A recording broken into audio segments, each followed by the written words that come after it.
राम जी की शुरुआत करते हैं। इंपॉर्टेंट ऑब्जेक्टिव संस्कृत की जो सीरीज चल रही है उसका part number second. Part one में अपन लोग 10 ऑब्जेक्टिव पढ़ करके आए हैं, ठीक है। और उसमें लास्ट में हमने कुछ जो इंपॉर्टेंट थे विसर्ग संधि के उदाहरण वो भी क्या कर दिए थे, लिख दिए थे। आप लोगों ने देखा है तो क्या कर लिया होगा, याद कर लिया होगा। जो वीडियो पे नया है वो पहली वाली वीडियो को क्या करे, देख ले। चलिए तो क्वेश्चन पे आ जाते हैं डायरेक्टली। क्वेश्चन ये कह रहा है महाधन औषधि इत्यस्य संधि अस्ति। महाधन औषधि इत्यस्य संधि अस्ति मतलब यहां देखना, अगर यहां पर ये नहीं पूछ रहा इत्यस्मिन् पदे संधि अस्ति, समझना बच्चों, यहां इत्यस्य संधि मतलब इसका संधि जो टोटल होगा वो कितना निकल के आएगा, जो संधि वाला पद होगा वो क्या आएगा, ठीक है, ये पूछ रहा है। तो पहला है महौषधि, दूसरा है महाऔषधि, तीसरा है महौषधि और ये चौथा है महेषधि। तो देखें भैया, ये वाला किसी कीमत पे नहीं हो सकता, ये वाला नहीं हो सकता। अब अपन कंफ्यूज हैं दो वाले में। कौन कौन से में? एक ए वाले में और एक सी वाले में, मतलब आ और शा वाले में। तो यहां मात्रा लगी है डबल। क्या लगी है? डबल। तो स्वाभाविक सी बात है कि डबल मात्रा वाला हो जाएगा, यानी कि इसका सा नंबर का राइट आंसर है, ठीक है। तो महाधन और शधि बराबर होता है महौषधि, और इसमें संधि की बात करें तो कौन सी संधि है? तो इस वाले में है वृद्धि स्वर संधि। कौन सी संधि है? वृद्धि स्वर संधि, ठीक है। चलिए आ जाते हैं 12 नंबर का। तो 12 नंबर का क्वेश्चन कह रहा है क्यतवतु प्रत्ययोदाहरणम अस्ति, मतलब जो क्यतवतु जो प्रत्यय है उसका उदाहरण इन चार में से कौन सा है, ठीक है।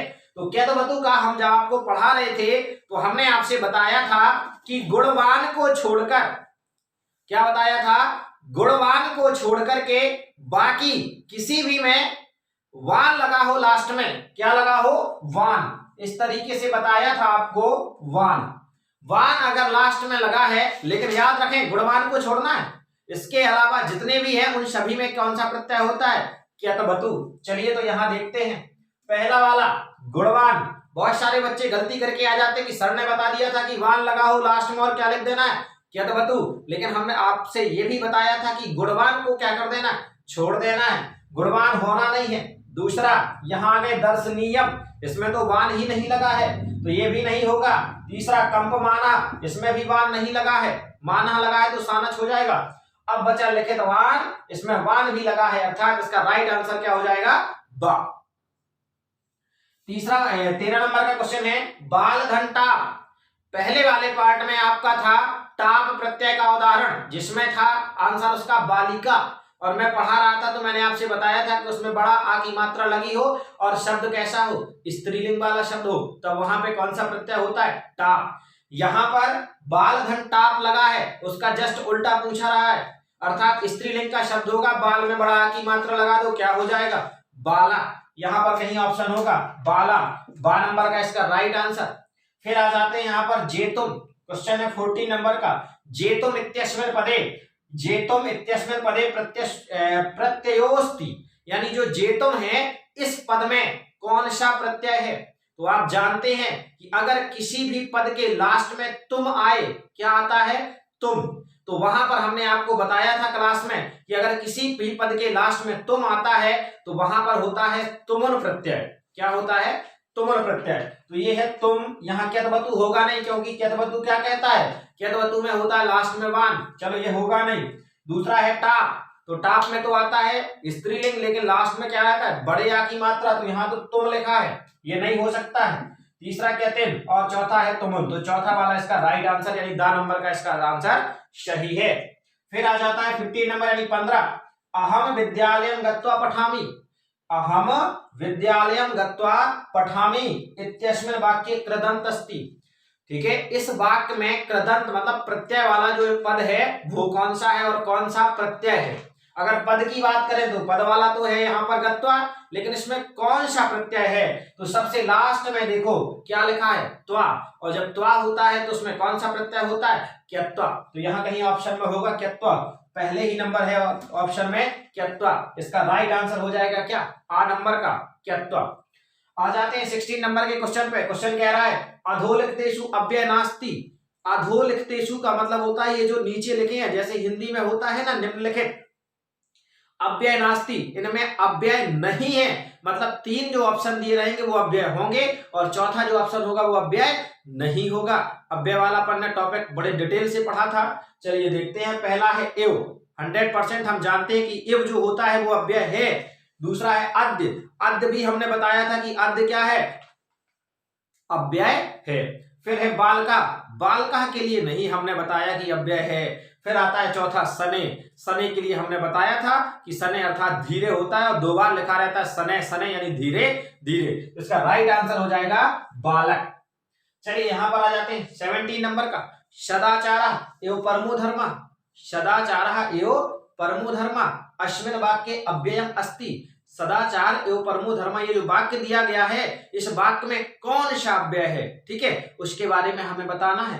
तो पहला ऑप्शन है परम, दूसरा है धर्म, तीसरा है सदाचार और चौथा है क्या, एव। तो इसका राइट आंसर क्या हो जाएगा, एव। हमें बताने की आवश्यकता नहीं है, क्लास में अगर पढ़ा है आप लोगों ने तो सबका राइट आंसर होगा ये। फिर आ जाते 18 नंबर का। यहाँ क्वेश्चन कह रहा है एकैकः, समझिए यहाँ पे, इत्यस्मिन् पदे संधि अस्ति। आपको बताया गया था कि अगर दूसरे वाले पद में मात्रा की वृद्धि हो रही है, कौन सी मात्रा चढ़ी हो, अय की मात्रा या फिर औ की मात्रा, कौन सी संधि होती है, डायरेक्ट बोल दीजिए, देखने की आवश्यकता नहीं है। वृद्धि स्वर संधि, कहीं पर वृद्धि स्वर संधि होगी दा नंबर पे, ठीक है। गुण में हमने आपको बताया था अगर एक मात्रा होती, 2 ना होकर के एक मात्रा होती तो 100% हम गुण लगाते। अगर यहाँ बड़ा आ या बड़ी ई या बड़ा ऊ की मात्रा लगी होती तो दीर्घ आता, आयादी आय आय औ अगर उच्चारण में आते तो आता। अब बचा क्या, वृद्धि। चलिए उतधन चारणम इत्यस्य संधि अस्ति। जिस प्रकार से महाधन ओजस्वी वाला था उसी प्रकार से उतधन चारणम वाले जो पद है इसमें कौन सा संधि पद आएगा, तो उत्धन चारणम, ये एक प्रकार का व्यंजन संधि है। उच्चारणम, छोटा ऊ आधा चा बड़ा चा और रा और अड़ा और मा, उच्चारणम कहां पर है, ये तो उच्चारणम है तो ता रहेगा नहीं, ता का कन्वर्ट हो जाता चा रहेगा यहाँ पर, ये उच्चारणम होगा नहीं, उच्चारणम होगा नहीं, सा नंबर का इसका राइट आंसर। फिर आ जाता है तवल्लकारः, क्या है, तवल्लकारः इत्यस्य संधि विच्छेदः अस्ति। तवल्लकार जो है इसका संधि विच्छेद क्या हो जाएगा, तो यहाँ देखो राइट आंसर इसका क्या है, तवधल रकारा, दा नंबर का इसका राइट आंसर। बहुत सारे बच्चों को कंफ्यूज होकर के ये बा नंबर का लगा के आ जाना है, ठीक है, ये वाला नहीं लगाना है, आपको कौन सा लगाना है, दा नंबर का। फिर देखिए यहाँ पर इतना हो जाने के बाद अब मैं आपको बता दूं कि ये जो पढ़ा रहा हूं टोटल के टोटल क्या है, इंपॉर्टेंट है, ठीक है। कुछ बच्चों को 1-2 कंफ्यूजन रहती है, तो जाओ अपने ये आंसर जो है पूरे सही के सही है, ठीक है, परेशान होना नहीं है और डायरेक्टली क्या करना है, अगर कुछ आपको याद जो है, कुछ ऑब्जेक्टिव इसके हैं जैसे जो उतधन चारणम, इन्हें डायरेक्टली याद ही कर लो कि उतधन चारणम बराबर उच्चारणम, ठीक है। पहले वाले पार्ट में अपन लोगों ने विसर्ग संधि के कुछ उदाहरण क्या किए थे, आप लोगों को क्या किए थे, दिए थे याद करने के लिए जो इंपॉर्टेंट थे। और इस वाले पार्ट में हम क्या कर रहे हैं, व्यंजन संधि के कुछ उदाहरण क्या कर रहे हैं, आपको याद करने के लिए दे रहे हैं। जैसे वाक्धनीसा बराबर वागीसा, दूसरा अच प्लस अंता बराबर अजंता, तीसरा जगत प्लस ईसा बराबर जगदीसा, चौथा चित प्लस आनंदा बराबर चिदानंदा, सतधन टीका ततधन टीका तट्टीका, उतधन चारणम उच्चारणम, तदधन शिवा तच्छिवा, सतधनशीला सच्छीला, उतधन लासा उल्लासा, ततधन लीना तल्लीना। तो ये दिए हमने आपको क्या 10 यहां पर याद करने के लिए, और ये 10 के 10 आपको क्या कर लेना है, याद कर लेना। जो पहला वाला पार्ट था उसमें शायद 5 या 6 दिए थे हमने आप लोगों को काहे के, विसर्ग संधि के, वो तो आपको क्या कर लेने, याद ही कर लेना। और इन्हीं जो 5 वहां पर दिए थे आपको विसर्ग के और जो यहाँ दे रहे हैं व्यंजन के, इसी तरीके से हम आपको प्रत्येक पार्ट में कुछ ना कुछ याद करने के लिए क्या करते रहेंगे, देते रहेंगे, और इनमें से कोई भी क्वेश्चन आपका बाहर नहीं जाएगा। तो आप लोगों को पढ़ते रहना है, मुस्कुराते रहना है। आपके साथ मिलेंगे हम नेक्स्ट वाले पार्ट में, यानी तीसरे वाले पार्ट में। जय राम जी की।